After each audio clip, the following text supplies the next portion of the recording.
भारतीय राजकारणामध्ये सध्या सर्वात मोठा भूकंप कुठे आला असेल तर तो आलाय पश्चिम बंगालमध्ये। 15 वर्षांची एकहाती सत्ता असणाऱ्या ममता बॅनर्जी यांच्या पायाखालची जमीन सरकलेली आहे। 4 मे 2026 रोजी पश्चिम बंगाल निवडणुकीचे निकाल लागले आणि ममता दीदींची सत्ता गेली। पण गोष्ट फक्त सत्ता जाण्यापुरती मर्यादित नाहीये। आता ममता बॅनर्जी यांच्या हातातून त्यांचा स्वतःचा पक्ष म्हणजेच तृणमूल काँग्रेस टीएमसी देखील हिरावून घेतला जाण्याची चिन्ह आहेत। आज बुधवारी विधानसभेमध्ये जे घडलं त्यानं संपूर्ण देशाचं लक्ष बंगालकडे वेधलेलं आहे। टीएमसी मधून हकालपट्टी झालेले आमदार ऋतुव्रत बॅनर्जी सुमारे 20 आमदारांना घेऊन थेट विधानसभेत घुसले। एवढंच नाही तर त्यांनी थेट विधानसभा अध्यक्ष रथिंद्र बोस यांची भेट घेऊन 59 आमदारांच्या समर्थनाचं पत्र सोपवलंय। त्यांनी थेट दावा केलाय की आमचीच तृणमूल काँग्रेस ही खरी टीएमसी आहे आणि त्यांनी विरोधी पक्षनेते पदावरही दावा ठोकलाय। महाराष्ट्रात जसा एकनाथ शिंदेंनी उद्धव ठाकरेंना धक्का दिला होता तसाच धक्का आता ऋतुव्रत बॅनर्जी ममता बॅनर्जींना कसा देतायत। ऋतुव्रत बॅनर्जी हे बंगालमधले एकनाथ शिंदे ठरतायत का? अभिषेक बॅनर्जी आणि कल्याण बॅनर्जी यांच्यावरती हल्ले का झालेत आणि सगळ्यात महत्त्वाचं म्हणजे ममता बॅनर्जींची जी वाघीण अशी इमेज आहे तर त्यांचेच आमदार त्यांना सोडून का जात आहेत? व्हिडिओ शेवटपर्यंत नक्की पहा, कारण बंगालच्या राजकारणाचा हा थरार एखाद्या सिनेमापेक्षा कमी नाही आहे। नमस्कार, मी अमोल किन्होळकर, आपण पाहत आहात महाराष्ट्र टाइम्स ऑनलाईन। 2022 मध्ये महाराष्ट्रात जे घडलं त्याचीच कार्बन कॉपी सध्या 2026 मध्ये पश्चिम बंगालमध्ये पाहायला मिळते आहे। महाराष्ट्रामध्ये एकनाथ शिंदे यांनी शिवसेनेचे आमदार फोडून उद्धव ठाकरेंना सत्तेवरून खाली खेचलं आणि नंतर शिवसेना पक्षावरती आणि धनुष्यबाण चिन्हावरती दावा केला।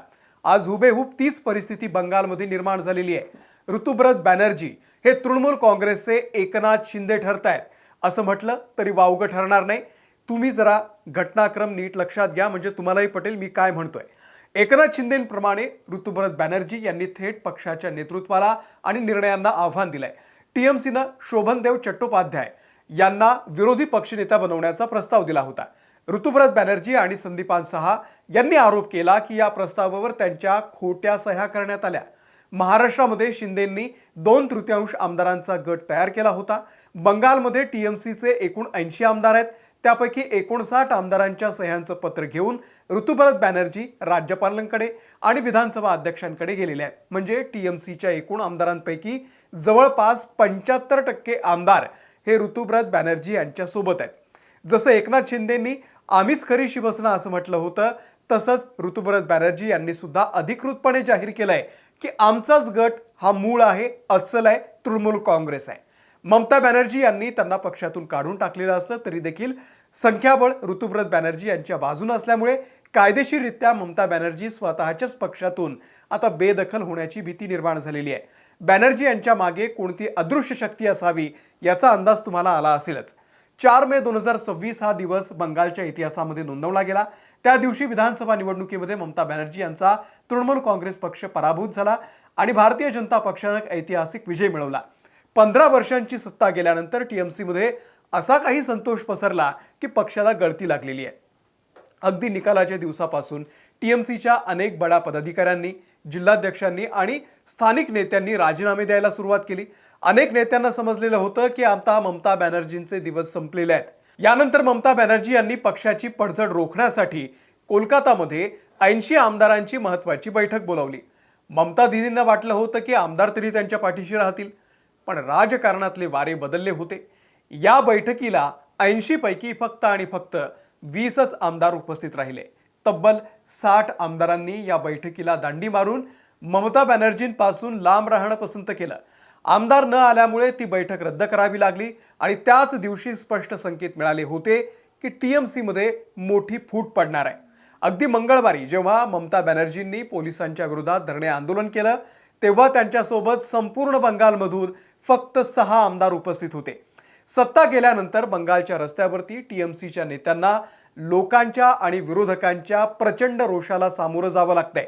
30 मे रोजी टीएमसीचे सरचिटणीस आणि ममतांचे पुतणे अभिषेक बॅनर्जी हे सोनारपूर भागामध्ये एका दिवंगत टीएमसी कार्यकर्त्याच्या कुटुंबियाला भेटायला गेले। तिथे अचानक एका मोठ्या जमावानं अभिषेक बॅनर्जी यांच्यावरती हल्ला केला। अभिषेक बॅनर्जी यांच्यावरती दगड, अंडी, चपला अगदी सगळं फेकण्यात आलं।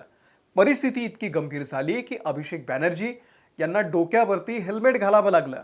फोटो तुम्ही बघितला असेल आणि तो व्हिडिओ सुद्धा बघितला असेल.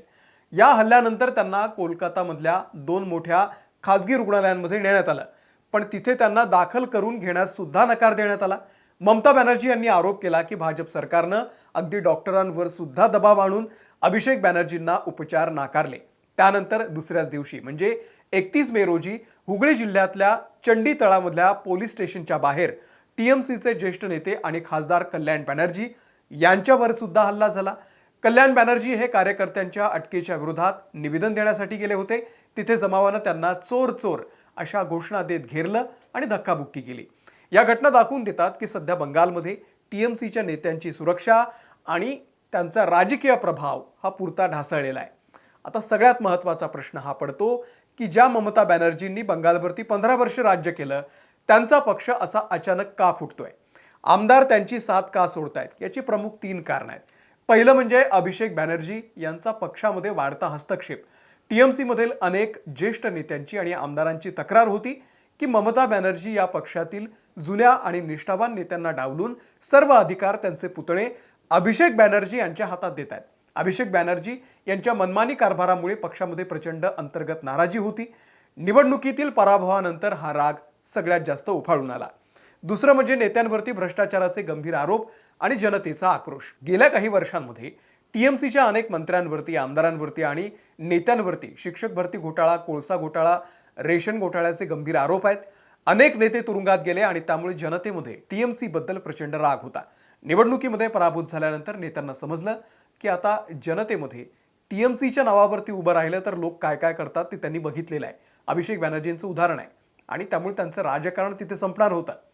तिसरं महत्त्वाचं कारण आहे म्हणजे ईडी, सीबीआय आणि सीआयडीचा ससेमिरा. सर्वात महत्त्वाचा फॅक्टर आहे केंद्रीय यंत्रणांचा दबाव.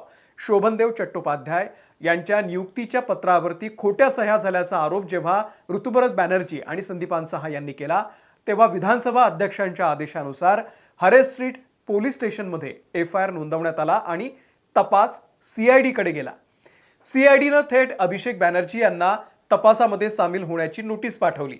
या अंतर्गत वादामुळे संतप्त होऊन टीएमसीनं ऋतुभरत बॅनर्जी आणि सहा यांना पक्षातून बाहेर काढलं. पण या कारवाईमुळे इतर आमदार आणखी बिथरले. त्यांना ईडी आणि सीबीआयच्या कारवाईची भीती वाटली. त्यामुळे स्वतःचं राजकीय अस्तित्व वाचवण्यासाठी त्यांनी ममतांची साथ सोडून ऋतुभरत बॅनर्जींच्या बंडखोर गटामध्ये सामील होणं अतिशय सुरक्षित मानलं, अशी चर्चा आहे. ममता बॅनर्जी यांनी फेसबुकवरती व्हिडिओ जारी करून आरोप केलेला आहे की भाजप आणि पोलीस मिळून टीएमसी आमदारांवरती पक्ष सोडण्यासाठी दबाव आणतायत, त्यांना धमकावतायत आणि लाच सुद्धा देतायत, पैसा फेकतायत. दुसरीकडे ऋतुभरत बॅनर्जी यांच्या पाठीशी 59 आमदारांचं बळ उभं राहिलेलं आहे. महाराष्ट्रामध्ये उद्धव ठाकरेंच्या हातातून जसा पक्ष आणि चिन्ह गेलं, तसाच काहीसा प्रकार आता बंगालमध्ये ममता दीदींसोबत होणार का? ऋतुभरत बॅनर्जी खरोखरच बंगालचे एकनाथ शिंदे बनून टीएमसीवरती ताबा मिळवणार का? हे पाहणं फार महत्त्वाचं असेल. तुम्हाला नेमकं काय वाटतंय? ममता बॅनर्जी आपला पक्ष वाचवू शकतील का? की बंगालमध्ये देखील महाराष्ट्रासारखाच राजकीय खेळा पूर्ण होणार आहे? तुमच्या प्रतिक्रिया खाली कमेंट बॉक्समध्ये नक्की कळवा. व्हिडिओ आवडला असेल तर लाईक करा, शेअर करा आणि अशाच सखोल राजकीय विश्लेषणासाठी आमच्या चॅनलला, महाराष्ट्र टाइम्सच्या यूट्यूब चॅनलला सबस्क्राईब करायला विसरू नका. धन्यवाद.